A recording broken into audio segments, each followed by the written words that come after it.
Another top player comes off the board last night with Xander Bogaerts signing with the San Diego Padres. But I'm going to make a case why actually I think that Bogaerts going to San Diego might end up working out in the Giants' favor. We'll get into it next. You are Locked On Giants, your daily San Francisco Giants podcast. Part of the Locked On Podcast Network, your team every day.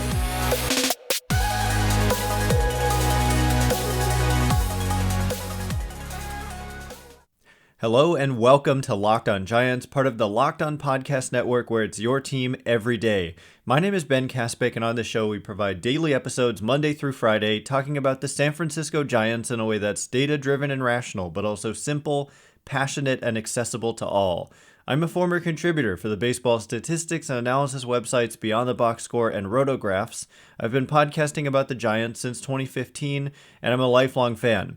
Thank you for making Locked On Giants your first listen every day. We're free and available wherever you get podcasts. And coming up on today's show, we're going to talk about the latest with the Giants out here trying to land some talent. And so far, they've come away with Mitch Haniger, but they missed on Aaron Judge. They offered him a very, very respectable offer, and he essentially decided he wanted to be in New York, which may have been the case all along.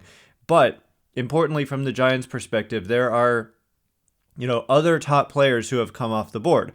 I don't particularly see, especially on the position player side, anyone who seemed like the best fit for the Giants. I thought Trey Turner made a lot of sense, but the belief was that he wanted to go back east, and that was true because he ended up turning down $42 million more from the Padres to go play for the Phillies. I know taxes are lower over there, but it was still a better financial package that the Padres put together. And you can't say that their team is not an attractive team when you look at all the star talent on that roster. So he did want to go east. And they also reportedly, after missing on Trey Turner and offering $342 million, which not a lot of people saw coming, I said, and it ended up being true, that don't sleep on them for Aaron Judge. They kind of swooped in late and tried to sign Aaron Judge. They never actually made an offer. That's the thing. Ken Rosenthal, great reporter, cites, I think he said 3 or 4 people who were briefed on what happened with San Diego. So like legit sources saying, no, they did not offer Aaron Judge $400 million, even though that has been reported by others. It's not true. And they didn't even make a formal offer. They came in too late in the process. But yeah, they met with Judge at Petco Park, and then the next morning they heard he signed with the Yankees. So it was too late for them, but they were seriously interested, and who knows what they would have offered if they had given it more time, I guess. But so they clearly had money to throw around, and at that point it becomes a little alarming when you think about who else is left, and if they've just got $350 million burning a hole in their pockets, who are they going to spend it on? And then Xander Bogaerts was one of the top free agents and among this shortstop class. In fact, it was Trey Turner, Carlos Correa, and Bogaerts for me were like the 3 best guys for everyone pretty much. And indications were, Bogaerts is a longtime Red Sox player, and there was some belief yesterday that the Red Sox were advancing towards a deal with Bogaerts. And it really felt like if the Red Sox were to sign Bogaerts, and the Padres were just hell-bent on spending $350 million on a player, that they might just go crazy and sign Carlos Correa for whatever it took. I viewed them as the biggest threat on Carlos Correa if Bogaerts signed anywhere else besides the Giants and besides the Padres. I guess if he signed with the Giants, they still might have been in on Correa. But Bogaerts going to San Diego is good for the Giants because it's good for the Giants because now who's left for Carlos Correa? If you really take a thorough look at, the MLB landscape and see who the teams are that are probably in on Carlos Correa, to me, when I look through, the biggest threats are the Twins, the Cubs, and maybe the Red Sox. And the Red Sox, they kind of lowballed their own free agent in Xander Bogaerts, someone who means so much to that city. They offered him reportedly less than $200 million, and he ended up getting $280 million over 11 years, just massively above what people expected Xander Bogaerts to get. But the point is that the Red Sox don't seem like super motivated to just throw out an insane offer at a player, because they didn't do it for their own player, who's kind of in that same tier, a little bit below, but still, if they weren't willing to do it with their own guy, what makes us think that they will for Correa? It's possible. Maybe they just really prefer Correa, but I don't know. I really do think that the Twins and the Cubs are the main competition. And I mean, I went through the list. I looked at all these teams. The Yankees no longer have that urgent need like they would have if they missed on Judge. The Phillies already got their guy in Trey Turner. The Padres got their guy in Xander Bogaerts, although I, at this point, would not ever rule the Padres out of doing something else. Like, they could, for all we know, also get Correa, but it doesn't seem to fit on their roster. They don't really have room even for Carlos Correa at this point. There was a report yesterday that the Dodgers, who make a lot of sense for Carlos Correa from just a purely like non-emotional standpoint, there was a report, I think it was Ken Rosenthal, saying that they're not pursuing Carlos Correa because they don't think their fans would accept him, given that Correa was part of the team that the Dodgers and their fans believe stole the World Series from them in 2017.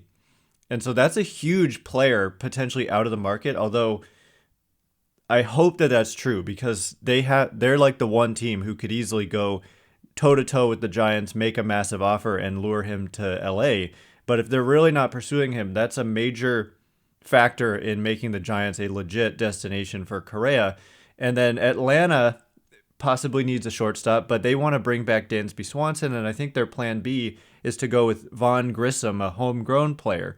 And the Mets are always threats to spend big, but they already have a star shortstop in Francisco Lindor. And so really, it looks like the Twins and the Cubs, and the Giants have edges there. The Giants have like the desperation and the money to spend. If you keep thinking they don't have money to spend, they won't spend. They literally offered Aaron Judge $40 million a year over 9 years, reportedly. That's an insanely competitive offer. It's the offer that the Yankees signed him to. The Yankees, the powerhouse of all powerhouses, had to match what the Giants were doing in order to get their Hall of Fame AL home run king guy to re-sign. So it is a extremely strong offer that the Giants made, and they've got that money to spend. And if you spend it on Carlos Correa, the total might end up being similar to that, maybe not quite that high, but 300 plus it looks like at this point. But it would be spread out more than over 9 years, like with Judge probably. And the thing is, Correa is 2.5 years younger than Judge. And so the extra years are the prime years. It's not that you're putting extra years on the back end, you're putting extra years on the front end.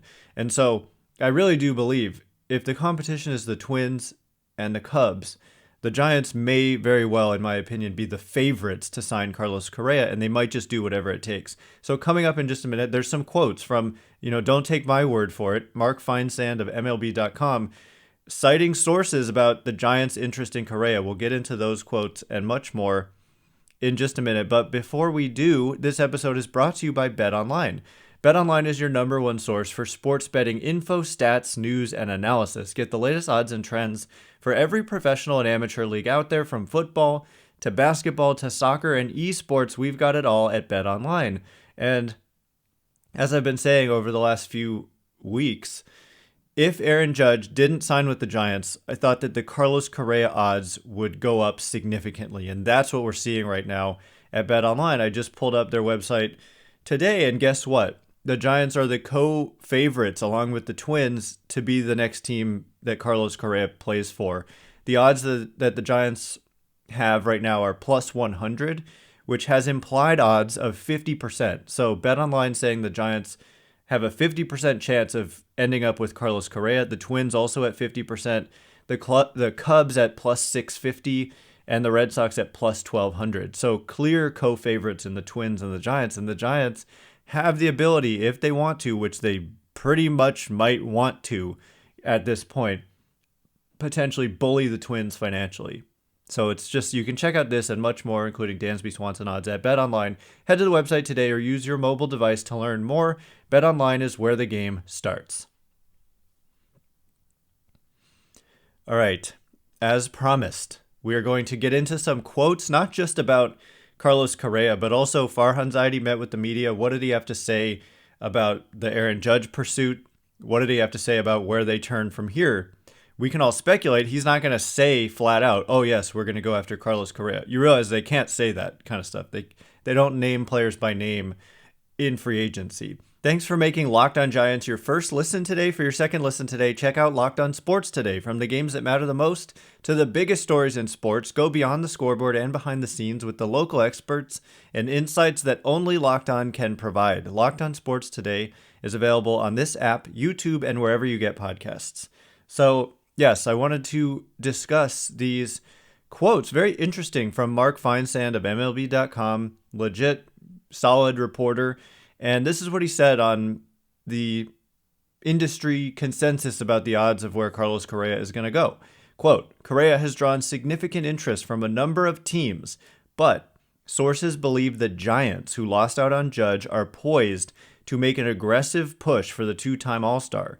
Correa is said to be seeking a $300 million deal of his own, and considering that San Francisco knows it won't be adding Judge and that Bogaerts signed for $280 million, there is the belief that the Giants might do whatever it takes to sign him, end quote. And yeah, so I'm not just out here being like an insane homer or something. It really, are they promised to get him? Of course they're not. But the belief and the expectation and perhaps likelihood that the Giants might do whatever it takes to sign him, that's what I'm feeling too, because there's just, it's not that there's not that many good players left, but if you're talking about the top of the market, the very top of the market, it's just Correa at this point. After Correa, the best remaining players are Dansby Swanson, Carlos Rodon, Brandon Nimmo. Those are the three guys predicted to land deals north of $100 million, besides Correa, whose prediction is closer to $300 million plus dollars. And so they had the money to spend on Judge. There's zero reason to think that they wouldn't pivot to Carlos Correa. The question might just come down to, does he want to be here? And I think in his case, he's a guy who would just, there's a quote, I heard him say it. I don't have the exact text in front of me of what he said, but after the season ended with the Twins, their media people were asking him do you want to come back to New York? And he basically said, when I go shopping, if there's something I want, I ask how much it costs and I pay for it. And he compared himself to a super fancy brand and said, if they want me, they just got to pay for me. And I think that that made it pretty clear that money is a motivating factor for Carlos Correa. And again, this belief that the Giants won't spend money is wrong. They clearly were willing to spend the money. They tried everything they could have tried this offseason to sign Aaron Judge by all accounts. And because it didn't work out, they're in a position to just overpay for Carlos Correa. And I think they recognize that they kind of have to do it. Now, some have said, okay, well, Correa's camp will just take that offer from the Giants, bring it to some other team, they'll match it, and the Giants will lose out again.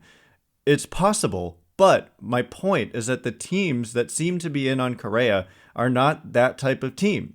The Twins are a team that the Giants can bully. If you just offer something that is a little more or maybe a lot more than, that's kind of what it looked like with the Padres with Bogaerts. The Red Sox, again, offered less than $200 million, and the Padres offered $280. I'm not saying offer Correa $400 million, but I think if you were to go, 11 years, 330, something like that, 350, whatever it takes, I think that it would be worth doing just to get that star talent, that big signing out of the way. There's just so much pressure on this front office and also a need at the major league level for this type of talent. And if they came away with Carlos Correa, you could really make a case that they came away with perhaps the best long-term player from this market. There's a case to make. It's not just me saying this. Susan Slusser citing people in the industry who also kind of low-key believed that the Giants might be better off long-term with Correa than with Judge from just a performance standpoint. And so I'm enamored with Carlos Correa at this point. He does everything well. Didn't have a great year. defensively in 2022, but has a long track record of being a very good defensive player at a premium position. He hits for average, he hits for power. You're not going to see huge home run totals, but out of the shortstop position, the type of offense that he gives you, just the swing and the bat path and the mentality and the edge and the leadership. Yes, there's the sign stealing scandal, but the team that hurt the most is the Dodgers. And so to the idea of just bringing in someone who's absolutely hated in Los Angeles as your big acquisition, the one thing that doesn't get talked about a lot is that Farhan Zaidi was the GM of the Dodgers when that happened. And so, he's going to have to look past personal grievances with Carlos Correa, and I'm sure that he's willing to do so. But, and Gabe Kapler, I think, was in the Dodgers organization at the time as well. Jock Peterson was on the Dodgers at the time. Alex Wood was on the Dodgers at the time. So there are some hurdles there. But at the same time, I think you don't just not make the move because of the LA is in a position where they might literally not make the move because of that. But I don't think the Giants are in a position where they can pass on the talent simply because of those factors, which again hurt their arch rival more than anything. So it's good. It would be good for interest, I think, and they would really, really, really hate him in LA, and I think that would be fun. And another thing that doesn't get talked about with Correa much, and I keep meaning to say this, is that Pete Patella, who's the new Giants general manager, where was he for all of his career before he came to the Giants? The Houston Astros. He was not implicated whatsoever. The commissioner of baseball, there was a thorough report on what went into the Astros sign stealing scandal. It's like a 20-page document or even more. If you want to read it for yourself, go ahead. But Pete Patella not implicated whatsoever. And the thing is, though, he had a relationship with players.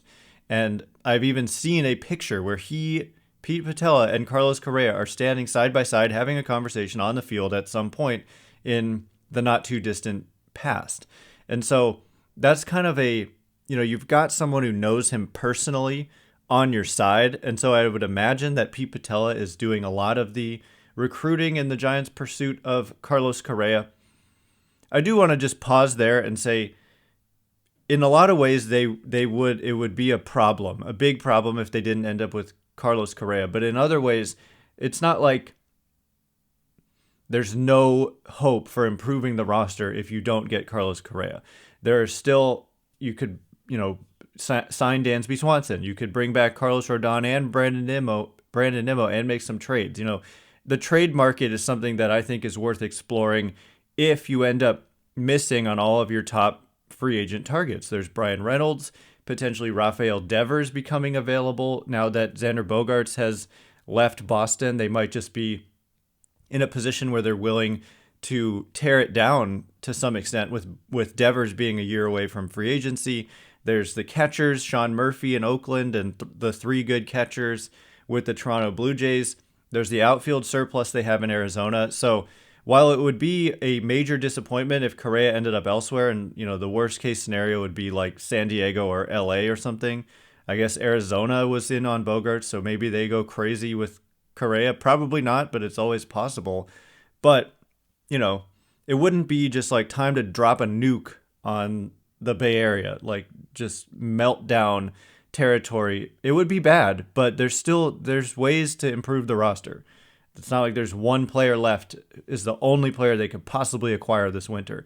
Anyway, I want to turn the page to what does Farhan Zaidi have to say about losing out on Aaron Judge and what they're going to do next. Susan Slusser even dropping a hint that maybe a major move is coming. I don't know what information she has, but you're not going to want to miss what she says. So that in just a minute. But first, all right, as promised, I just want to get into some of these quotes from Farhan Zaidi. I thought there was some really excellent reporting from Susan Slusser and Andy Baggerly of The Athletic and Alex Pavlovich of NBC Sports Bay Area. Pavlovich had by far the most detailed account that I've seen of the Giants Judge pursuit. He, details about the meeting that was in San Francisco, the video. This is like a bigger deal than we're making it out to be, but like that video of him in San Francisco, completely staged. Giants were trying to sneak him into the hotel like through the back, and at the last minute, Judge was like, no, I want to go through the lobby. And then he went into the lobby where there was someone with a camera waiting for him. Staged. And so Zaidi was pretty clear. He took the high road and said they didn't feel like Judge used them at all and that his interest was genuine. But deep down, you've got to feel like that's what happened, or at least that's a possibility. I mean, to have someone waiting in that lobby, and we said this at the time. I hope, we said this at the time when the video came out, that it was a little strange. And like, who was it? Why did he agree to kind of be filmed and answer questions? It didn't really make sense. And yeah, it was someone who worked for MLB Network, I think. It's possible that the league wanted to drum up interest as well, but stuff like that, and then the Time magazine piece, the Giants were feeling like it was a possibility that they were being used for leverage, and that's good evidence. But Zaidi, he didn't say as much when he was asked about it all. So there's a lot that he said in this kind of post-losing Judge interview. Susan Slusser points out, he says that we always knew this was a possible outcome, and we've done a lot of work on our other options. So that's the thing. Don't for a moment think that they just like weren't paying attention to any of the other players. They're running parallel paths here. They're fully aware that this superstar player might want to go back to New York when all is said and done. They were hopeful of getting Judge, but certainly they weren't putting all of their eggs in one basket. It was their top priority, but there's just no doubt they were aware it was a possibility that he wouldn't sign with them. And moving on to what are they going to do now, Farhan Zaidi said to Andy Baggerly, I guess he said it to everyone who was there, we've been talking about how outfield defense is a priority for us.